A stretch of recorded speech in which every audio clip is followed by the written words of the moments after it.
हरे कृष्णा। आज हम इस वीडियो में पितृपक्ष जो 15 दिन का रहता है, भाद्र पूर्णिमा से लेके अमाले अमावस्या तक चलता है 15 दिन में, और सारा देश में हम अपने पितरों को श्राद्ध देते हैं। तो इस 15 दिन में क्या करना चाहिए, कैसे पूजा करना चाहिए, ताकि आपके जो पितर हैं उनको आनंद मिले और उनका सद्गति हो। सबको इच्छा रहता है कि अपने पितर को सद्गति मिले और उनका जीवन आगे कल्याण हो। तो ऐसा बहुत इंपॉर्टेंट चीज है, इस वीडियो में मैं आज चर्चा करने वाला हूँ, जो करने से अपने पितरों को आपको पूरा उनको लाभ दे सकते हैं। और ऐसा क्या चीज जो नहीं करना चाहिए इस 15 दिन में, वो भी मैं बताने वाला हूँ। तो ध्यान से इस वीडियो को सुनिए, आपको बहुत बहुत बहुत हेल्प होने वाला है और आपके पितरों को भी हेल्प होने वाला है। ठीक है। तो ये 15 दिन का जो अवधि रहता है, भाद्र पूर्णिमा से लेके अमावस तक रहता है। भाद्र पूर्णिमा से अश्विन अमावस्या 15 दिन को पितृपक्ष बोला जाता है। और इस समय पर अपने पितरों को श्राद्ध तर्पण हमको देना चाहिए। देखिए, प्रभु रामचंद्र खुद जब दशरथ महाराज चले गए तो उनको श्राद्ध दिए थे। यहां तक कि रावण भी मर गया था तो विभीषण नहीं दे रहा था, तो प्रभु रामचंद्र बोले कि आपको देना पड़ेगा, तो विभीषण ने रावण को भी श्राद्ध दिया। तो इसलिए ये सबका कर्तव्य रहता है कि हमारे जो पूर्वज जो शरीर छोड़ चुके हैं उनको श्राद्ध अर्पण करना चाहिए इस पितृपक्ष के समय पर। क्यों, मैं आपको अभी डिटेल में बताता हूँ इसका इतना इंपॉर्टेंट क्या है। अगर नहीं करेंगे तो क्या प्रॉब्लम है। देखिए, हमारा जो है एक साल स्वर्ग में एक दिन रहता है। इस चीज को थोड़ा समझने का प्रयास कीजिए, तभी आपको कन्विंस होगा और इंटेलेक्चुअली भी आपको कन्विंस हो जाएगा। हमारा जो एक साल स्वर्ग में एक दिन रहता है, पितृलोक भी स्वर्ग जैसा ही है, तो एक दिन वहां रहता है। तो हमारा अभी सोचिए, एक महीना कितना होगा। सिंपल मैथमेटिक्स, उनका 2 घंटा होगा, हमारा एक महीना उनका 2 घंटा होगा, क्योंकि साल में 12 महीना रहता है। फिर हमारा 15 दिन उनका क्या होगा, 1 घंटा। हमारा 15 दिन उनका 1 घंटा। तो उनका जो दिन का ये 1 घंटा रहता है, ये जो पितृपक्ष का जो 15 दिन रहता है, भाद्र पूर्णिमा से अमालय अमावस्या 15 दिन, उनका लंच टाइम रहता है। ये 1 घंटा दिन में वो एक ही बार खाते हैं। स्वर्ग में लोग एक ही बार खाते हैं, पृथ्वी में मनुष्य 2 बार खाता है। शास्त्रों में बोला गया कि मनुष्य 2 बार खाना चाहिए, जानवर 3 बार खाता है। तो स्वर्ग में व्यक्ति एक ही बार खाता है। और ये जो 15 दिन का जो रहता है, 15 दिन उनका लंच टाइम रहता है। और वो सब बेसब्री से इंतजार करते कि अरे, हम्म, हमारे जो संपर्क हैं, हमारे पोते बेटे सब हमको खाना खिलाएंगे। और सोचिए, अगर उस टाइम में अगर आप उनको खाना नहीं खिलाएंगे तो उनको दुख होगा ना, किसी को भी। और कभी कभी अगर उस टाइम में, अगर इसलिए बोला जाता है पितृपक्ष के टाइम पर और कुछ ज्यादा पूजा पाठ नहीं करना चाहिए, जैसे कि कुछ अच्छा और सेलिब्रेशन नहीं करना चाहिए। गृह प्रवेश करना, विवाह करना, ये सबको वर्जित किया जाता है। क्यों? अभी वो लोग खाने के लिए बैठे हैं, उनको खाना नहीं खिला के आप शादी कर रहे हैं, तो किसी को भी गुस्सा आएगा ना। हैं? एक बार खाता हूँ दिन में, और साल में आपको 15 दिन में, साल में एक ही बार मिलता है खिलाने के लिए, और अपना विवाह कर रहे हैं, अरेंज कर रहे हैं, मैरिज कर रहे हैं, घर गृह प्रवेश कर रहे हैं। तो तब इसी को ही पितृदोष बोला जाता है। पितृदोष लग जाता है, बोलता है ना, अरे इसको पितृदोष लग गया। पितृदोष में क्या होता है, उसको ऐसा कुछ बीमारी हो जाता है जो लंबा समय तक चलता है, फिजिकली मेंटली कुछ हो जाता है, बेड रिडन हो जाते हैं। फिर ज्योतिष को दिखाएंगे, ज्योतिष बोला हाँ इसको तो पितृदोष लगा है। तो इस कारण लगता है, इस 15 दिन में अगर ऐसा कुछ कार्य करेंगे, जो पितृ लोग जो है अगर वो अशांति होंगे, उनको अच्छा नहीं लगेगा, तो उसका प्रतिक्रिया हमको लगता है। इसलिए इस पितृपक्ष में ये सब चीज ना करते हुए हमारा पूरा ध्यान क्या रहना चाहिए, पितरों को शांति देने के लिए उनको तर्पण श्राद्ध देना चाहिए। देखो, कर्ण जब स्वर्ग गया तो उसको सोना चांदी खाने के लिए दिया गया। वो बोला कि ये मैं खाऊंगा क्या, मुझे खाना दीजिए। तो बोले कि यानी आपने तो पूरा दान सोना चांदी किया, कभी भी पितरों को आपने अन्न नहीं दिया, तो आपको यही खाना पड़ेगा। तो इतना बड़ा वो प्रतिक्रिया। तो कर्ण बोला हमें पता नहीं था कौन हमारे पितर है, तो उसको फिर से भेजा गया, जाओ और शारद पितृपक्ष के समय पर श्राद्ध अर्पण करो अपने पितरों को। और तब वो किया, और फिर वो आया। तो इसलिए देखिए, अगर हम, पुत्र का धर्म होता है पितरों को श्राद्ध अर्पण करने के लिए।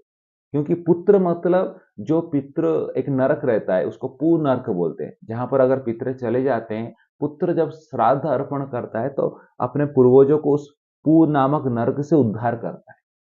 नहीं तो पुत्र और मूत्र में कोई अंतर नहीं है। क्योंकि पुत्र भी जहां से आता है मूत्र भी वहां से आता है, एक ही जगह से आता है। तो पुत्र मूत्र तरह है, उसका कोई मतलब नहीं है। इसलिए हर पुत्र का जन्म देते हैं ताकि पूर्वज पिता माता दादाजी सब चले जाने के बाद पुत्र क्या करना चाहिए, उनको श्राद्ध अर्पण करके पूर नामक नरक से उनको उद्धार करना चाहिए। ये सबसे बड़ा जो पुत्र का एक धर्म रहता है। आप बोलेंगे अरे प्रभु जी हमको क्या पता है हमारे पूर्वज स्वर्ग में नर्क में क्या है। देखिए मृत्यु के बाद क्या होता है, मैं ये तो गरुड़ पुराण में पूरा डिटेल में है, मैं सब अभी छोटे से वीडियो में नहीं बता पाऊंगा, लेकिन मैं संक्षिप्त में टू द पॉइंट बताता हूँ। व्यक्ति का जब मृत्यु होता है तो उसका आत्मा को यमराज नर्क लेके यमपुरी लेके 3 दिन तक उसका जजमेंट होता है। 3 दिन में उसको देखा जाता है कि कितना ट्रैक रेकॉर्ड देखते हैं, कितना पाप किया है, कितना पुण्य किया है, क्या करना है। तो उनका 3 दिन मतलब हमारा 3 साल हो गया, देखिए, ठीक है ना। तो उस 3 दिन में उसका पूरा परीक्षा किया जाता है, पाप पुण्य निकलता है और उसको पूछते हैं कि पहले तुम्हें पुण्य का फल भोगना है ना पाप का फल भोगना है। तो अगर बोला जो बोलेगा पाप भोगेगा तो उसको नर्क भेजेंगे पहले पाप का फल भोगने के लिए। अगर बोलेगा पुण्य भोगना है तो पुण्य का 2 कैटेगरी, ज्यादा पुण्य किया है ना कम पुण्य किया है। अगर ज्यादा पुण्य किया है तो स्वर्ग भेज देंगे उसको, अगर कम पुण्य किया है तो उसको कहाँ भेजते हैं, पितृलोक में भेजते हैं। तो पितृलोक में जो रहता है, जो थोड़ा ज्यादा भी पुण्य नहीं किया है, थोड़ा कम पुण्य किया है, कहता है ना, ज्यादा पैसा है तो बड़े दुकान शोरूम में जाते हैं, कम पैसा है तो मीडियम क्लास का शोरूम में जाते हैं। तो पितृलोक जो रहता है कम पुण्य करते हैं तो वहां पितृलोक में उनको भेजा जाता है, और उनका पुण्य क्षीण पुण्य मर्त्य लोक है, जैसे ही पुण्य खत्म हो जाता है मर्त्य लोक में आ जाते हैं।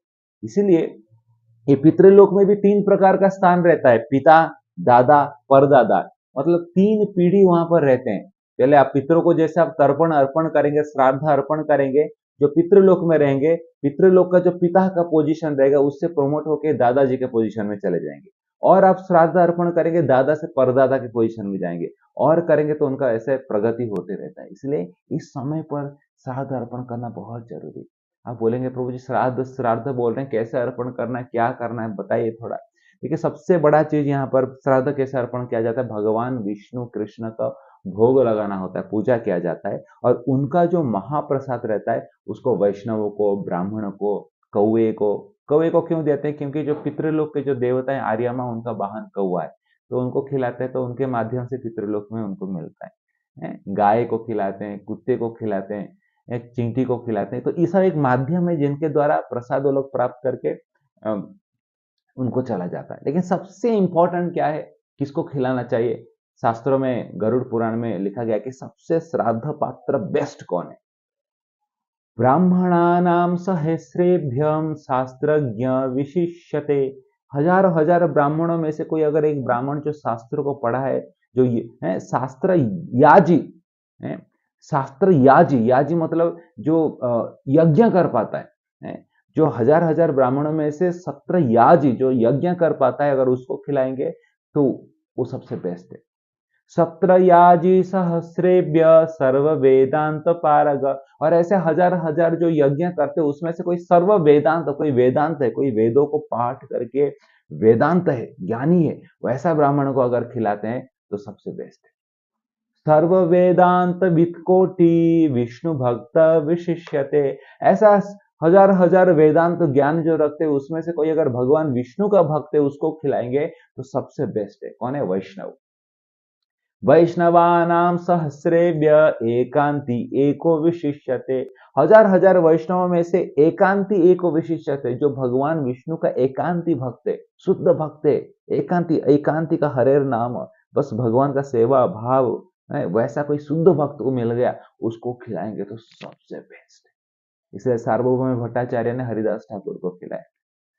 तो देखिए आप पॉसिबल होगा तो घर में ऐसा खिलाइए, हैं तो घर में भगवान विष्णु को पूजा कीजिए, और महाप्रसाद ऐसा कोई शुद्ध भक्त मिलेगा उसको घर में बुलाइए, खिलाइए। आप बोलेंगे प्रभु जी मैं यहाँ पर रहता हूँ, यहाँ पर ऐसा कुछ फैसिलिटी नहीं, मैं कहाँ ढूंढूंगा।